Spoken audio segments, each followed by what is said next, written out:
The supplies I'm starting with today are my seed tray, which has a lid and a bottom tray, scissors, just in case, Sharpie, plant tags, water, some seeds.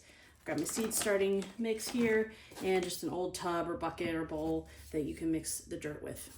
So the first thing I want to do is combine the seed starting mix with some water. And the reason I do this is because this seed starting mix is very hydrophobic. It doesn't really like water. So if you put it just dry in these cells, it's going to blow away and not stay there very well. So we want it to really take the seed in. So you don't need a lot of water, just enough to get it kind of in there. And you have to mix it with your hands because, again, it doesn't really want to stick to the water. I'm sure that's chemistry, but all right, now we're going to fill our cells with the soil mixture. This can get a little bit messy, so if you can do it outside, if it's not too windy, that's great.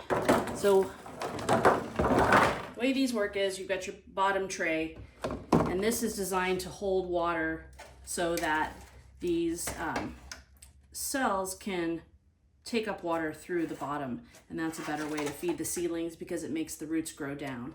So we'll put that in the bottom tray, and then we'll just get to work putting the soil into the cells. So you can use a little scoop, you can use an old Hideaway pizza cup, you can use your hands, just any way you want to get that in there, and you want to really get it pretty dense in there, not too tightly packed, but enough that it's got some substance to it. You don't want it to be too deep in there. So like if I didn't get enough dirt in there, then the light can't get down in there to that seed very well. So I want to make sure I fill it closer to the top. Pretty much every age of student can do this. I usually break the students into groups and do one full seed tray per group, just so that everybody gets a chance to do everything. So I think the first time I did it, I had one group do this part, one group do the seed part, and that kind of, it didn't connect it for all of the students, and everybody wanted to do the seeds, so it wasn't really fair. So if you can break them up into 3 groups or 4 groups, usually 4 groups is good, and let them go through the whole process, then everybody gets to do every part, every step. So again, it's messy, outside if you can, and if you can put this tray over the bin or bucket of dirt, then anything that spills will just spill right back into the bin so we don't waste it. That's what I like to do. Usually when I'm doing this, I have a big Rubbermaid tub of the soil starting mix, and I can just do it on top of that. Okay, now our seed cells are filled with soil and they are ready to have seeds go in them. I like to have the students make the little hole. Most seeds need to be planted, around 1/4 inch depth. It's not an exact science, but they can use a pen, like the end of a pen. They can use their pinky finger. You don't want it too deep, but not too shallow either. So I just let them make some holes in here. And if you're doing it with a classroom, the kids seem to be really concerned about everybody getting to do an equal number. So we'll do a little math exercise and we'll calculate how many cells there are in this tray. I'm pretty sure this is a 72 one, 6 by 12. That's 72, right? So if I have 4 students in my group and we have 72 cells, that's 18 each. Be sure to convey to them that they won't be able to keep track of which plants are theirs. These aren't their plants, they're for the classroom, so they can plant these seeds, but it's not like we're gonna keep track of which kid placed seeds in the tray. That's not gonna be possible. So when it's time to do the seeds, mostly you'll be working with larger seeds because they're so much easier for the kids to handle, especially little ones. With the kindergartners and pre-Kers, you really need watermelon seeds, melon seeds, something that's pretty large so that they don't just drop them. And it's hard for them to do just one per hole. Generally you want 1 or 2 in each hole, depending on the plant. What I have here are some very, very small tomato seeds. I wouldn't choose these for a class with kids because they're just too small. But you just drop the seed in the hole and then just press the dirt on top of it. And again, depending on the age of your students, how calm they are, how much bumping into each other is happening, you could do 2 kids at a time doing this. The others could watch. Always demonstrate for them just so that they have an example of how to do it correctly.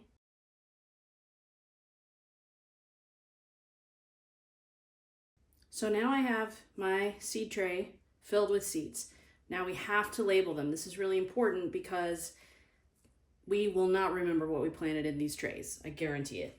So here's the best way I have figured out how to do this. If you can come up with a better system, please. There is not just one right way to do this. So I started at this end with the tomato seeds, and then I chose something completely different that looks different as a plant for the other end. And that's key because that way I can tell. Obviously, I don't remember where I stopped planting tomato seeds and where I started planting the basil seeds, but as they come up, I'll be able to tell because the plants look different. So what I do is I take these plant tags, which I've given some to you. So I write the name of the plant, the type of seed I planted, and then the date that I planted it. And what I do so that we don't lose it is I just stick it down in the bottom. And this marker is waterproof, so this isn't going to rinse off. And I put that in that end, and I put this one in this end. So even if they get wet and they move around, I still have only 2 tags in this tray, and by looking at the seedlings that emerge, I will be able to tell, okay, these are the tomatoes and those are the basil plants because they look different. Now we're ready to water them in. This is the kids' favorite part, but it's crucial that we don't use a watering can up here because especially when these seeds have just been planted, it's very easy to dislodge them. And if we pour water in here hard, it's going to knock out the seed and the dirt, and that isn't what we want to do. So we water in 2 different ways. Once these seedlings have come up and they're more established, it's okay to water them with a watering can, but not at first. So we water 2 ways. First way is we take our watering can and we just lift up this a little bit and we just water in the bottom. And we just basically fill that up with water till there's water standing in the bottom of it, and the soil in the cells will draw that up. Then, just to kind of set everything on the top, we want to spray it with the water bottle. And you can use any kind of spray bottle. And then again, just plain water, nothing special. This is definitely their favorite part. And again, you only need to spray like this until the seedlings emerge. Once the seedlings start to sprout, you don't really want to do the water as much because you don't want to get those leaves wet. It's okay to continue watering from the bottom. So this just helps everything get nice and set. And in our next step, when we put it on the heat mat with the dome, it's going to make some nice steam in there, just like a nice, very damp, warm environment for the seedlings to start growing. So once that's ready to go, we'll take the top of the tray, this clear part, and we just set it on there. It doesn't lock in or anything, it just sets there because you want some air to get in there. So our next step is to get our shelves set up and to ask your teacher where is the best place for this shelf in the classroom. I've given you a power strip, but you need to be near enough to an electrical outlet that you can plug that in. So we start with the heat mat, and there's no thermostat on this or anything. It just gets to a nice low heat that is good for the plants. So we leave this on all the time, leave it plugged in. Don't worry about it. It's not any kind of risk. And then you'll just get that in position on the shelf. It's about the right size for the shelf. And then you'll take your tray and be careful because remember it has water in the bottom, so it's going to be a little heavy and it might slosh over if you have a lot. So then you'll put this on the tray. The more area of it that's exposed to the heat mat though, the better. And it's sized just right to go on that heat mat. Most classes you're going to have 2 trays like this. One on the bottom shelf and one on the top. And this one, you can just leave supplies and stuff up here. If you happen to have a really sunny window, you could put another tray up here, but they're going to do best when they have the lights and the heat mat. I have some different setups on the shelves. Some may already have lights on them. Some you may need to install. I can help with that if you need me to. But basically, we'll plug them in. They can stay on all the time too. Some of the lights are purple, some of them are white. It just depends on what I've gotten over the years. One other thing to note, when we're first starting the seedlings, before they emerge from the soil, we want them a lot closer to the light. So right now they're too far away. This is fine for when the plants get bigger, but right now they're too close. So you can take anything. I happen to have this perfectly sized Amazon box. Put it under the heat mat and the seed tray to just elevate it a little bit. So here's what I'm gonna do. Take this off, take this off, put this on the shelf, put the heat mat on top of it,